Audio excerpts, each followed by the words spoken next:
ಮನೆ ಏನಲ್ಲಿ ನೀವು ಬಾಡಿಗೆಗಿರ್ತೀರಾ ಅದಕ್ಕೆ ನೀವು ಗೃಹಜ್ಯೋತಿ ಫೆಸಿಲಿಟೀಸನ್ನು ತೆಗೆದುಕೊಂಡಿರ್ತೀರಾ.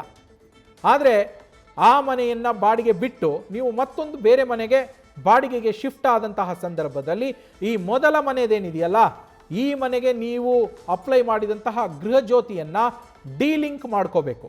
ಅಂದರೆ ಇಲ್ಲಿ ಸಲ್ಲಿಕೆ ಆಗಿದ್ದ ಅರ್ಜಿ ಡಿಲಿಂಕ್ ಮಾಡಬೇಕು. ಮನೆ ಬದಲಾಯಿಸಿದರೆ ಹಳೆ ಗೃಹಜ್ಯೋತಿಯನ್ನು ಡಿಲಿಂಕ್ ಮಾಡೋದು ಕಡ್ಡಾಯ ಆಗಿರುತ್ತೆ.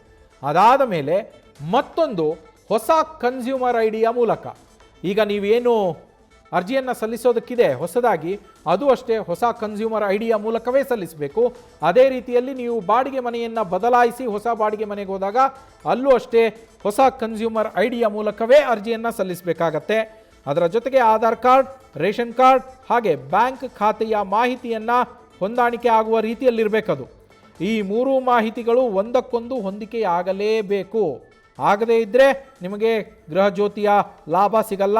ಮೊಬೈಲ್ ಸಂಖ್ಯೆ ಆ್ಯಕ್ಟಿವ್ ಆಗಿರಬೇಕು, ಸಕ್ರಿಯವಾಗಿರಬೇಕು, ಅದು ಕೆಲಸ ಮಾಡ್ತಾ ಇರಬೇಕು ಮೊಬೈಲ್. ಒ ಟಿ ಪಿಯ ಪರಿಶೀಲನೆ ಕೂಡ ನಡೆಯುತ್ತೆ. ಇದಿಷ್ಟು ಆದ ಮೇಲೆ ನಿಮಗೆ ಗ್ಯಾರಂಟಿ ಯೋಜನೆ ಸಿಗೋದು. ಅಲ್ಲಿವರೆಗೂ ಕೂಡ ನಿಮಗೆ ಗ್ಯಾರಂಟಿ ಯೋಜನೆ ಸಿಗೋದಿಲ್ಲ. ಸರ್ಕಾರದ ಬೊಕ್ಕಸಕ್ಕೆ ಆಗ್ತಾ ಇರುವಂತಹ ನಷ್ಟವನ್ನು ತಪ್ಪಿಸೋದಕ್ಕೋಸ್ಕರ ಇಂತಹ ಕ್ರಮವನ್ನು ಇದೀಗ ಸರ್ಕಾರ ತೆಗೆದುಕೊಳ್ತಾ ಇದೆ. ಮರು ಅರ್ಜಿಯನ್ನು ಸಲ್ಲಿಸೋದಕ್ಕೆ ಸೂಚನೆಯನ್ನು ಕೊಡಲಾಗ್ತಾ ಇದೆ. ಆ ಮರು ಅರ್ಜಿ ಸಲ್ಲಿಸೋದಕ್ಕೂ ಕೂಡ ಅಗತ್ಯ ದಾಖಲೆಗಳನ್ನು ಕೊಟ್ಟು ಹೊಸ ಕನ್ಸ್ಯೂಮರ್ ಐಡಿಯ ಮೂಲಕ ಅರ್ಜಿ ಸಲ್ಲಿಸಿದಾಗ ಮಾತ್ರ, ಆ ಅರ್ಜಿ ಸಲ್ಲಿಕೆಯ ಬಳಿಕ ನೀವು ಸಲ್ಲಿಸುವ ದಾಖಲೆಗಳು ಒಂದಕ್ಕೊಂದು ಹೊಂದಾಣಿಕೆಯಾದರೆ ಮಾತ್ರ ನೀವು ಫಲಾನುಭವಿಗಳಾಗ್ತೀರಾ, ಇಲ್ಲದೆ ಇದ್ದರೆ ಇಲ್ಲ. ಅಂದರೆ ನಿಮ್ಮ ಆಧಾರ್ ಕಾರ್ಡ್, ರೇಷನ್ ಕಾರ್ಡ್ ಹಾಗೆ ಬ್ಯಾಂಕ್ ಖಾತೆಯಲ್ಲಿ ಇರುವಂತಹ ಅಡ್ರೆಸ್ಗಳು ಒಂದೇ ಆಗಿರಬೇಕು.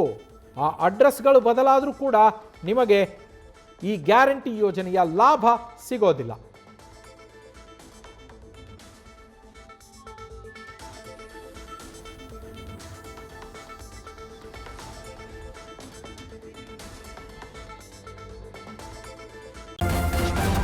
ನ್ಯೂಸ್ ಫಸ್ಟ್, ನಿರ್ಭೀತಿಯಿಂದ ನಿಮ್ಮ ಪರವಾಗಿ.